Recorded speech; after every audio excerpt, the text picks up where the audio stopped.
वो पास ही खड़ी एक गाड़ी के पास एक 73 वर्षीय व्यक्ति के पास गया और उसके पेट में गोली मारकर उससे उसकी गाड़ी की चाबी छीनने की कोशिश करता है, पर वह उससे चाबी छीन नहीं पाता और वह व्यक्ति बच जाता है। एडविन फिर एंड्रिया के साथ पैदल ही पास के एक गैस स्टेशन की ओर भाग गया, जहां उसने एक कार लूट ली। 76 वर्षीय महिला और उसके 2 युवा पोते कार के अंदर थे। उसने बंदूक की नोक पर किशोरों में से एक को कार चलाने के लिए मजबूर किया, फिर उन्हें जाने दिया और वाहन आगे बढ़ाया और शुक्र है कि परिवार को कोई नुकसान नहीं हुआ। एडविन ने एंड्रिया को कार चलाकर कैलिफोर्निया जाने को बोला, जहां उनका परिवार था। ड्राइव के दौरान एडविन ने एंड्रिया के फोन का इस्तेमाल करके खुद का एक वीडियो रिकॉर्ड किया। हेलो सब लोग, मैं बस इतना कहना चाहता हूँ कि मैंने जो कुछ भी किया है उसके लिए मैं माफी मांगता हूँ। उस लड़की कायली के लिए मुझे खेद है। सेंट्रल ओरेगन में उस लड़की कायली के बारे में और मैं एंड्रिया के परिवार के सदस्यों को बताना चाहता हूँ कि वह ठीक है और जब तक यह मेरी बात मानती रहेगी तब तक इसे कुछ नहीं होगा। अगर इसने मेरी बात नहीं मानी तो मैं इसे भी मार दूंगा। मुझे कायली को मारने का अफसोस है। मैंने उसे बोला था कि चिल्लाओ मत, पर वह चिल्लाती रही है।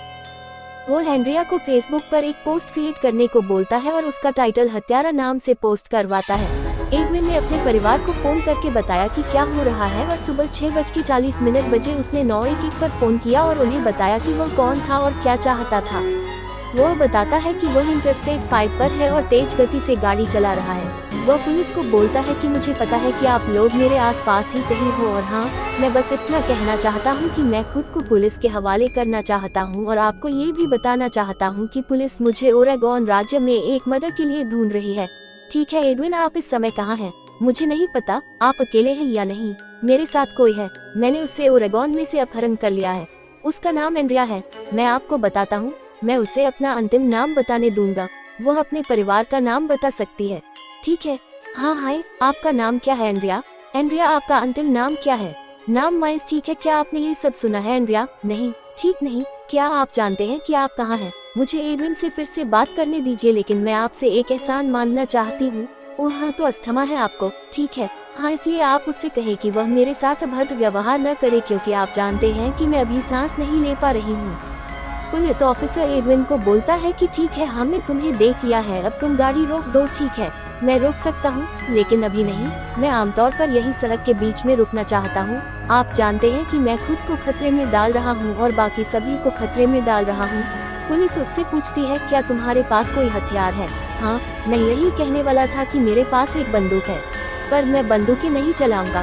क्या तुम उससे कहोगे कि वह मुझे गोली न मारे? नहीं, मैं नहीं चाहता मरना। ठीक है, मैं पेट्रोल ऑफिसर्स को बोल दूंगा कि तुम पर गोली न चलाएं, पर तुम एंड्रिया को ठेस मत पहुंचाना। तुम्हें पता है कि वह एक अच्छी लड़की है। एडविन बोलता है कि मैं वास्तव में अपने परिवार को फोन करना चाहता हूँ। उन्हें अलविदा कहना है। एक बार जब मैं अपने पूरे परिवार को फोन कर लूंगा, तब मैं खुद को पुलिस के हवाले कर दूंगा। अब तक गाड़ी की स्पीड 100 माइल्स पर आरसीबी अधिक हो गई था। पेट्रोल ऑफिसर्स ने तेज गाड़ी चलाते हुए अपनी गाड़ी एडमिन की गाड़ी के आगे खड़ी कर दी, जिससे एडमिन को भी गाड़ी रोकनी पड़ी। अंततः एडमिन को गिरफ्तार कर लिया गया। उसने खुद को ये कहते हुए रिकॉर्ड किया कि आप जानते हैं कि मुझे पता है कि यह रिकॉर्ड किया जा रहा है और मैं कायली के परिवार से बस इतना कहना चाहता हूँ कि आप मुझे क्षमा करें। मैंने जो किया उसके लिए मुझे खेद है और समय आने पर मैं उन्हें बता दूंगा कि शव कहाँ है। फिर उसने फोन एंड्रिया को सौंप दिया और पुलिस ने उसे हथकड़ी में डाल दिया। 19 वर्षीय एंड्रिया को भी गिरफ्तार कर लिया गया, लेकिन जब उन्हें एहसास हुआ कि वह भी एक और निर्दोष पीड़िता थी, उसे रिहा कर दिया गया। एडविन, इस समय मैं आपको बताना चाहता हूं कि कमरे की वीडियो रिकॉर्डिंग की जा रही है। इसकी ऑडियो रिकॉर्डिंग भी की जा रही है। जब एडविन को हिरासत में लिया गया तो उसने अधिकारियों को वही कहानी बताई जो उसने कही थी। इसाबेल को बताया कि उसने गलती से उसे अपनी कार से टक्कर मार दी थी, लेकिन उसने कहा कि जब उसने चिल्लाना बंद नहीं किया तो उसने उसका गला घोंटकर मार डाला। पुलिस अब एडविन को कहती है कि अब तुम शुरू से सब कुछ बताना शुरू करो कि उसे रात क्या हुआ था। एडविन बताना शुरू करता है कि वह रात में कॉलेज रोड पर जा रहा था। गाड़ी की रफ्तार कर थोड़ी तेज थी। जब उसने दक्षिण की तरफ मुड़ने के लिए उसने अपनी गाड़ी घुमाई थी, तभी काले कपड़ों में एक लड़की उसकी गाड़ी के सामने आ गई। वह जल्दबाजी में था, इसीलिए उसकी गाड़ी की टक्कर उस लड़की से हो गई थी। वह आगे बताता है कि इतनी रात को उसे उस रोड पर किसी के होने की उम्मीद नहीं थी। हालांकि उसने उससे टक्कर तेज नहीं मारी थी। वह लड़की टक्कर से वहीं गिरी। फिर खड़ी हुई वह लड़की ने बहुत शराब पी हुई थी। फिर उसने खड़े होकर मुझ पर जोर जोर से चिल्लाना चालू कर दिया। मुझको गलियां निकलना चालू कर दिया। मैं बहुत डर गया था। मैंने उसे उठाकर गाड़ी में डाला और गाड़ी का दरवाजा बंद कर दिया। फिर मैंने उसे बोला कि मुझे अपना पर्स और अपना फोन दे दो, पर उसने वह देने से मना कर दिया। तो मैंने उसे जोर जोर से मारना चालू कर दिया। मैंने उसे गले से पकड़ा, उसके शरीर से सब कुछ उतार दिया। पुलिस अब एडविन से पूछती है कि आपने जब सब कुछ उससे ले लिया था तो उसे मारा क्यों? तब एडविन पुलिस को बताता है कि उसने मेरा चेहरा देख लिया था और वह जोर जोर से चिल्ला रही थी। मैं डर गया था कि यह कल पुलिस को जाकर सब कुछ बता देगी। पुलिस बोलती है कि जब आपने उसका फोन ले ही लिया था तो उसे मारा क्यों? अब सब कुछ सच सच बता दो एडविन। तब एडविन बताता है कि जब वह रात में जा रहा था तो उसने कायली को रोड पर जाते हुए देखा, जिससे उसकी नीयत बिगड़ गई। तो उसने अपनी गाड़ी से कायली का पीछा करना शुरू कर दिया और एक जगह कायली को अपनी गाड़ी में बिठाकर एक जगह ले जाकर गाड़ी रोक दी और उसका सब कुछ लेकर उसको वहीं पर मार दिया। पुलिस एडविन से कहती है कि तुम सिर्फ बस और फोन के लिए तो उसको मार नहीं सकते एडविन, और क्या तुम छुपा रहे हो? तब एडविन पुलिस को बताता है कि हाँ, उससे रात जब मैं उसको किडनैप करके एक जगह पर ले गया था तो मैंने उसको उसके साथ सेक्स करने के लिए बोला, पर उसने इस बात के लिए मना कर दिया। मैंने बहुत कोशिश की पर उसने मेरी बात नहीं मानी। तब मैंने एक पत्थर उसके सिर पर मारकर उस बेहोश कर दिया। फिर मैंने वहाँ पर उसका रेप किया और रेप करने के बाद भी कायली जिंदा थी। तब मैंने एक बड़ा सा पत्थर उठाया और उस पत्थर से सिर पर मारकर उसकी हत्या कर दी और उसकी बॉडी को वहीं पर छोड़कर मैं पहले वापस कैंपस आया और कैंपस पर गाड़ी खड़ी कर अपनी लेकर अपने घर वापस आ गया। जिस गाड़ी में एडविन ने कायली को मारा था, पुलिस उसकी तलाशी लेती है। तलाशी में उसको हैंडराइटन नोट्स मिलते हैं, जिसमें एक में जहां पर कायली की लाश पड़ी हुई है उसका एड्रेस लिखा हुआ था 12 ऑन कॉलेज वे, और दूसरे में लिखा हुआ था कि उसे कायली को मारकर बहुत पश्चाताप हो रहा है। इसके बाद राजमार्ग 126 के पास एक घाटी के पास कायली सोयल का शव आखिरकार पुलिस को मिल जाता है। अब हर न्यूज चैनल पर बस एक ही खबर चल रही थी कि मिसिंग कायली सोयल को एडविन लॉरा नाम के व्यक्ति के द्वारा मारा जा चुका है। अपने कबूलनामे के बावजूद एडविन लारा ने खुद को निर्दोष बताया है और कायली सोयल के परिजनों ने घोषणा की है कि वे मौत की सजा की मांग करेंगे। एडविन के वकीलों ने तर्क दिया कि साक्षात्कार कक्ष में उनके अधिकारों का उल्लंघन किया गया था, क्योंकि उन्हें अंदर रखे जाने के दौरान कोई भी फोन कॉल करने का विकल्प नहीं दिया गया था।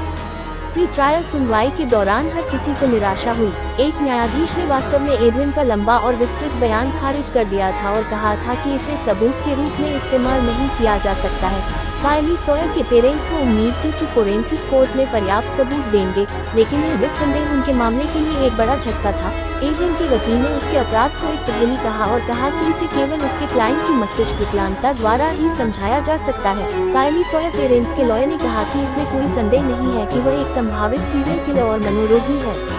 इसने एक युवा महिला की हत्या की है। तब एडविन ने हत्या करना स्वीकार कर लेता है। तब जज ने 32 वर्षीय एडविन लारा को 23 वर्षीय कायली सोयल की गंभीर हत्या का दोषी ठहराया। इस कबूलना का मतलब था कि अब एडविन मौत की सजा से बच जाएगा। एडविन ने कायली सोयल को मारना तो कबूल कर लिया था, पर उसका रेप करना कबूल नहीं किया था। पर पुलिस कोई भी ऐसा सबूत इकट्ठा नहीं कर पाई थी जिससे ये साबित किया जा सके कि एडविन ने ही कायली का रेप किया था। जज एडविन को लाइफ इम्प्रिजनमेंट की सजा दे देते हैं। इस सजा से कायली सोयल के पेरेंट्स बहुत ही ज्यादा डिसअपॉइंटेड होते हैं, क्योंकि उनका मानना था कि जिस व्यक्ति ने उनसे उनकी बेटी को छीन लिया उसे मौत की सजा देना ही बेहतर होगा। बाद में कली के परिवार ने कॉलेज के खिलाफ भी लॉ सूट फाइल किया, जिसमें उन्होंने कॉलेज के खिलाफ बिना बैकग्राउंड जांच के एडविन जैसे लोगों को नौकरी पर रखने के लिए दोषी ठहराया। कायली का परिवार अंततः 2022 में सेंट्रल ओरेगन कम्युनिटी कॉलेज के साथ $2 मिलियन के समझौते पर पहुंचा। पर क्या ये पैसा बहुत था एक मां के लिए जिसने अपनी बेटी को खो दिया? आप लोगों को क्या लगता है? अपनी राय कमेंट बॉक्स में जरूर लिखकर बताएगा। अगर आपको अच्छा लगा तो हमारा वीडियो लाइक और सब्सक्राइब जरूर कीजिएगा।